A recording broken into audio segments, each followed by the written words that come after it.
So the Jacksonville Jaguars have had a very busy offseason from not only hiring Doug Peterson and filling out the rest of this coaching staff. They've been the biggest spenders in free agency, and they've probably been the biggest winners in this year's NFL free agency, signing 7 unrestricted free agents to come to the Jacksonville Jaguars. And today, as of the recording of this video, is signing day. So the rest of these guys are coming into the building, signing their contracts and getting their press conferences done. And I am a couple of days late to this video. One, because I wasn't going to sit here and make an individualized video for every single free agent that came to Jacksonville. I wanted to make one big, huge breakdown video like I'm doing for you guys here today.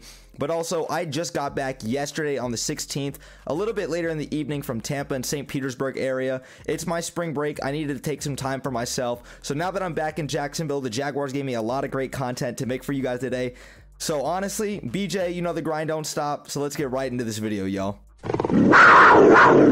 Now, I'm going to start on the offensive side of the ball, and the first player I'm going to talk about is with wide receiver Christian Kirk coming over from the Arizona Cardinals. Now, this was easily the most controversial free agent signing in all of NFL free agency. Christian Kirk landed a 4-year, $72 million deal up to $84 million with incentives. And he's guaranteed at the signing $37 million. Now, Christian Kirk, since coming into the league back in 2018, has been a solid and productive receiver. He's in 56 games, had 236 receptions, 2,902 yards, and 17 touchdowns. Now, I don't really blame Christian Kirk for a lot of his ups and downs, quote unquote, because he's played with guys like Josh Rosen, not a good quarterback. Kyler Murray has definitely came into his own, but he's played with a lot of other great talented players from Larry Fitzgerald, DeAndre Hopkins, one of the best receivers in football, Rondale Moore, AJ Green, now with Zach Ertz over in Arizona when they traded for him last offseason, etc. He's played with a lot of other good talented players around him. Cliff Kingsbury has his up and downs as well as a coach, but he's never truly been given the opportunity to prove that he can be a wide receiver number 1 or 2. Is he a wide receiver 1? We'll have to wait and see. I don't think that he is, but he's had some solid and productive seasons, and I know he's never eclipsed 1,000 yards in a season, which is another big concern for a lot of people, but he is just 25 years of age, and the Jaguars are paying him on upside and what he can provide in the future, not necessarily based on past production. Last season was easily his best season of his career since entering the league in 2018. Christian Kirk last season in 17 games had 77 receptions, 982 yards, and 5 touchdowns. But the thing that I really love the most about Christian Kirk is his downfield playability, the fact that he can stretch the middle of the field and he can take it absolutely to the house. I've seen that numerous times from him in his time in Arizona, and hell, he even carved us up when he came here in week 3 and played at TIAA Bank Field. So hopefully we can get that same level of production, but he's going to be a great fit, I think, for Trevor Lawrence and what the Jags want to do, throwing the deep ball and hitting these guys down the seam, because he's not the best route runner. He's not the best 50-50 guy, but maybe he can come and turn into that. But Christian Kirk, I like this signing a lot. Let's get on to the next player.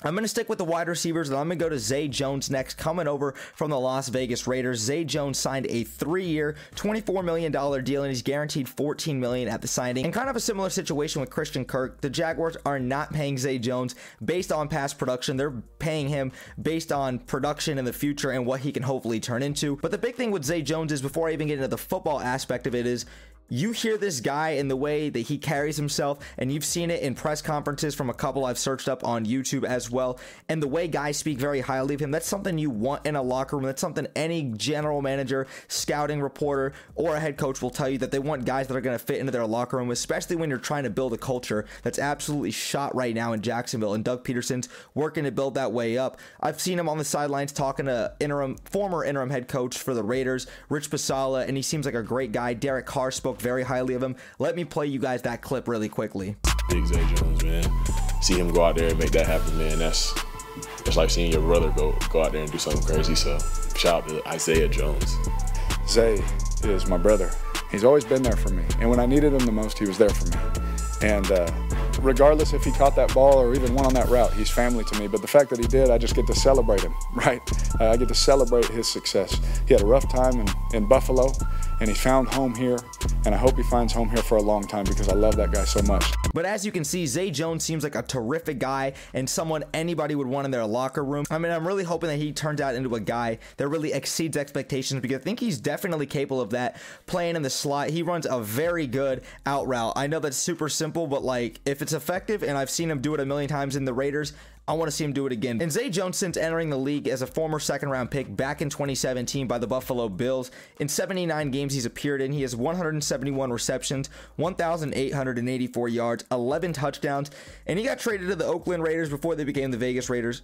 And now he's coming to the Jacksonville Jaguars. He's a 4.4 speed kind of guy. He's 6'2", 200 pounds. So he's not bad athletically speaking. I think that this guy can definitely come in and make some solid contributions. I'm really rooting for this guy because he seems like a great guy. Now I'm going to move on to tight end from the New York Giants coming over to the Jaguars. Tight end Evan Engram, someone who I had actually previously talked about in that Jaguars free agent who I would target list. And he ends up coming to Jacksonville on a 1-year, $9 million deal. And he's guaranteed $8.25 million of that contract. The other $750,000 will be all incentive based, but Evan Engram I think was a phenomenal signing, someone that really fits I think what the Jaguars are trying to do, that is going to help Trevor Lawrence and really help Doug Peterson. And we saw Doug Peterson with his time in Philadelphia really utilize these tight ends properly, and we saw he had a lot of success with it from guys like Brent Selleck and Zach Ertz when they won a Super Bowl, or even Dallas Goedert and Zach Ertz. Having that 1-2 punch I think alongside a guy like Dan Arnold is going to be huge for the Jaguars, because Evan Engram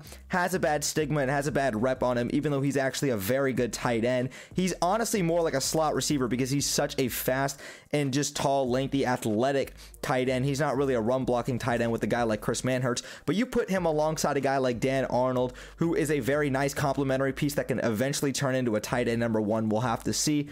This is great because Evan Engram, since coming into the league back in 2017 as a top 10 pick, he's had his ups and downs, but you can't really contribute that to him. I know he had a couple drop passes this season, and that's why he's got a bad stigma in the New York market. And in 2017, his rookie season, he had his best season by far, with Eli Manning literally on his last leg. He had 115 targets, 64 receptions, 722 yards, and 6 touchdowns.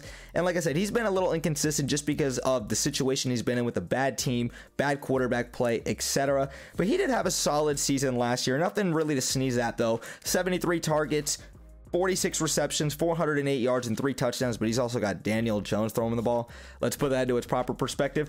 But he's got all the tools to succeed, and I think that he's going to be a really great signing, especially for this Jaguars on a 1-year deal. If he does do very well, hopefully we can get him back on a long-term deal. He's 6'3", 240 pounds. He ran a 4.42 coming out of college too.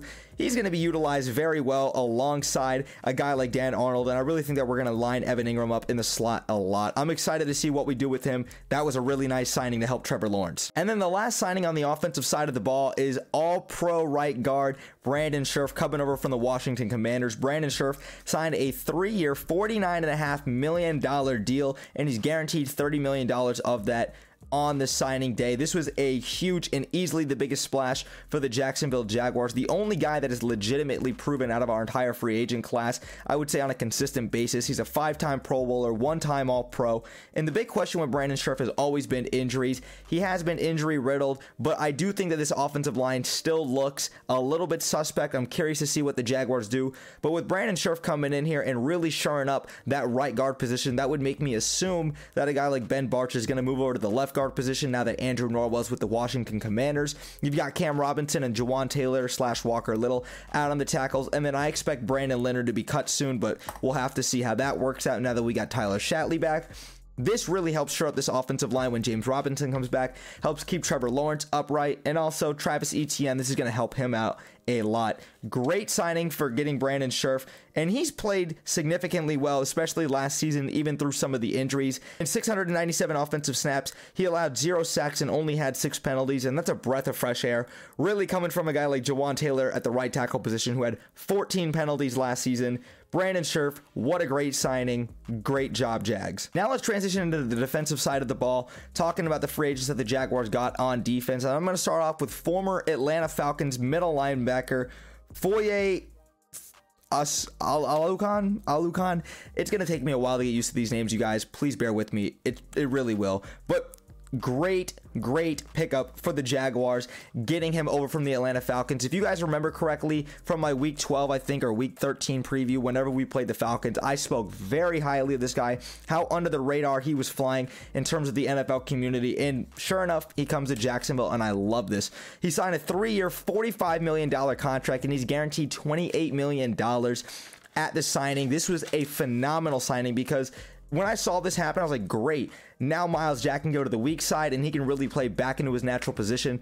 But now that the Jaguars have found their middle linebacker for the first time since Paul Posluszny's retired, Myles Jack's obviously with the Pittsburgh Steelers now. I won't even get into that.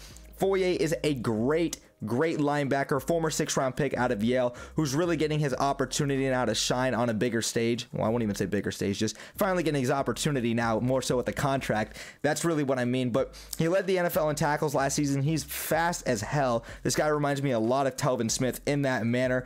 And I think that this is going to be a great complementary piece now that we can really build that linebacker core with him. Hopefully Chason develops. Maybe we get Damian Wilson back, Josh Allen, maybe Dylan Moses, the former undrafted free agent out of the Alabama Crimson Tide last season.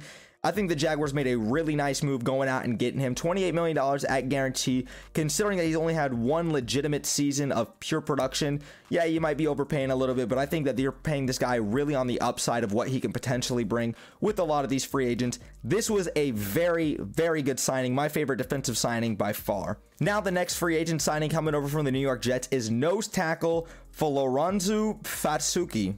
That is my best attempt at that. Like I said, gonna take me some while to get used to those names. But he's a 6'4", 318 pound, 26 years of age, pure dominant force.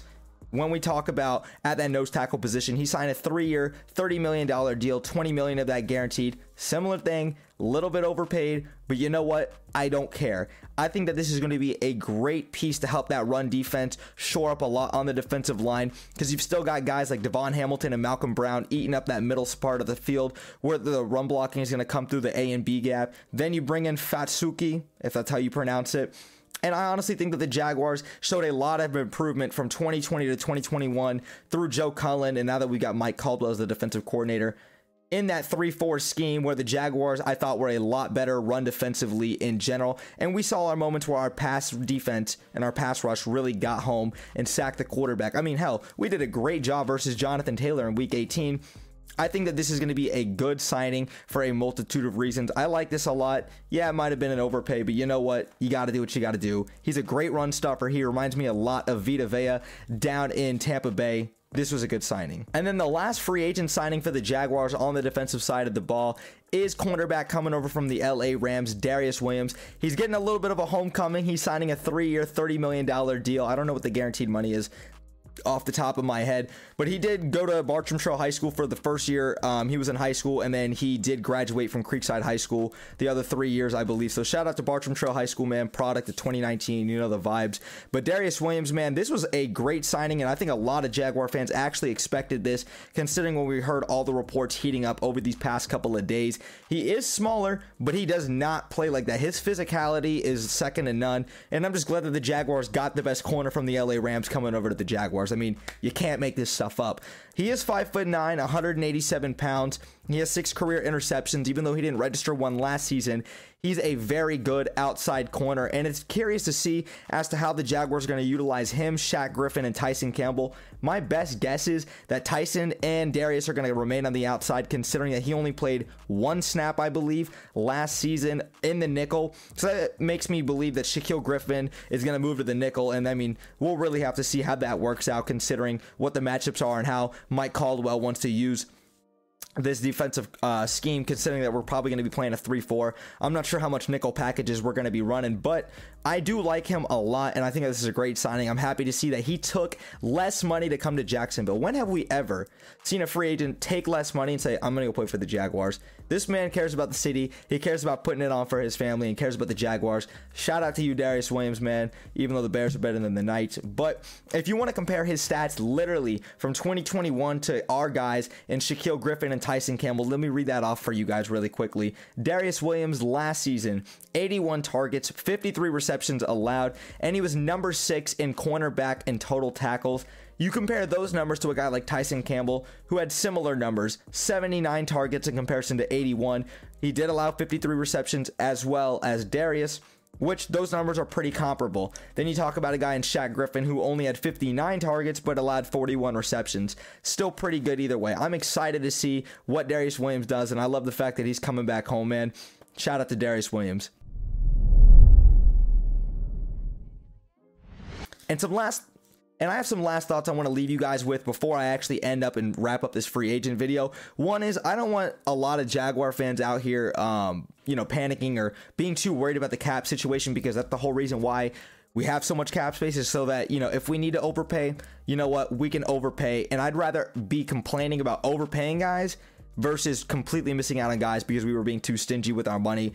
Doug Peterson has won a Super Bowl with LeGarrette Blount, Alshon Jeffrey, Nelson Aguilar, Torrey Smith. The list goes on. Those aren't the greatest group of guys, and obviously Zach Ertz in his prime. That's not like the greatest group of guys.